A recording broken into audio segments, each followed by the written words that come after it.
Cerita pengalaman pribadi dulu ya. Cerita pengalaman pribadi. Gini. Saya menjalani laku spiritual ini kan sudah lama. Ya, dan ada fase yang namanya nyasar-nyasar nggak jelas. Meditasi tapi malah kesambat. Meditasi tidak kunjung membuat luka batin ini terbereskan.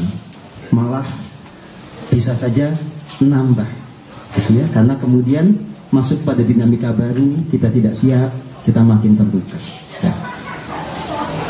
Tetapi karena saya menjalani ini semua dengan sebuah ketulusan, tetap ada momentum saya dikembalikan kepada jalan kebenaran.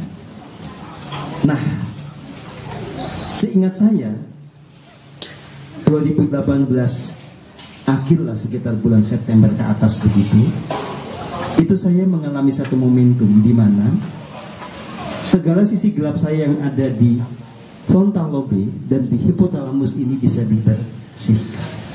Ya.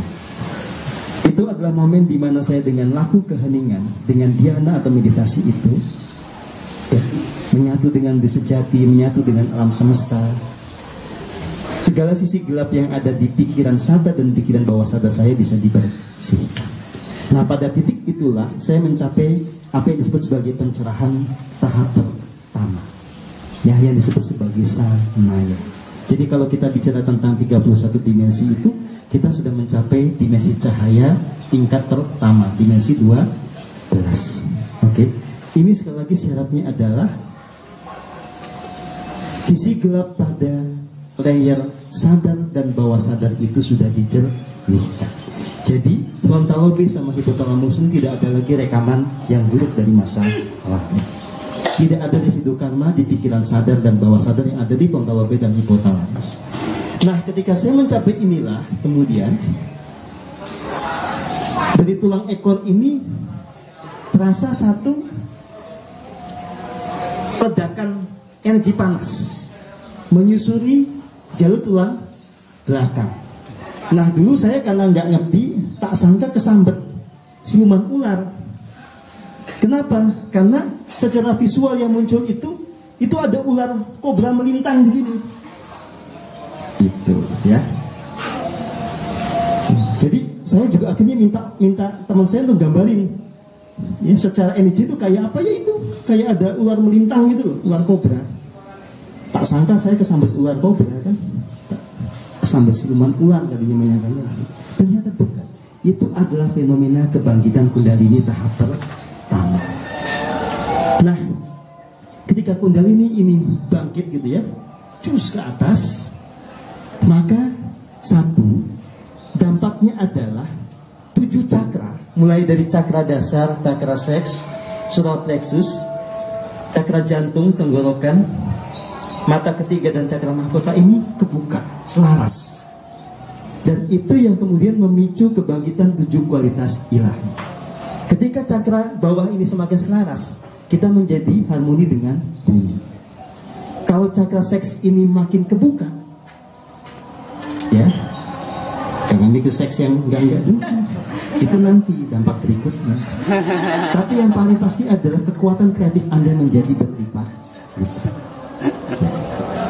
Kemudian ketika solar plexus ini kebuka, Anda semakin luluh egonya, karena tidak lagi hanya mau ngikutin yang dipikirkan oleh ego kita, tetapi semakin selaras dengan kehendak Tuhan. Jadi solar plexus itu kaitannya dengan the power of will, kekuatan kehendak. Jadi ini bicara tentang kehendak yang semakin selaras dengan kehendak Tuhan.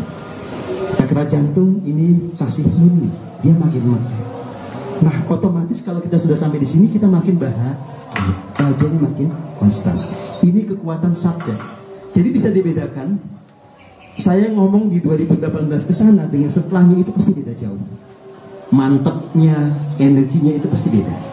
Ya, kalau yang di TNI gitu ya, yang membandingkan saya dulu dengan sekarang itu beda sekali. Ya. Kemudian cakra asna kaitannya dengan kawas kita. Cakra mahkota kaitannya dengan yang namanya keterhubungan dengan pusat energi kosmik dan pusat kecerdasan kosmik. Gitu. Jadi begitu kundalini naik sempurna, nanti muncul yang namanya antahkarana di sini.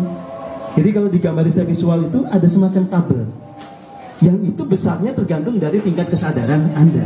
Kalau kundalininya makin membanjir, ininya makin lebar. Kalau yang pemula ya kecil lah, lumayan. Yang penting ada gantolan ke atas. Segini. Ya, nanti Anda makin gede segini, makin tercerahkan lebar nanti. 1 mega. Iya lah, segini 1 mega lah, lumayan. Kalau naik dikit 1 giga ini. Kalau saya bergiga-giga lah pokoknya. Nah, karena gini, kayak saya begini ini kan bukan karena saya ada yang ngajarin, bukan karena saya banyak baca buku satu-satu, bukan. Karena ini kan memang pengetahuan kosmik yang saya bisa akses gitu loh. Kenapa bisa terjadi? Sekali lagi karena kundalini saya udah lama bangkit dan antahkarana saya makin lama makin besar. Jadi bandwidthnya itu makin gede gitu loh. Jadi aliran pengetahuannya makin luas. Nah, ini bisa terjadi pada Anda semua.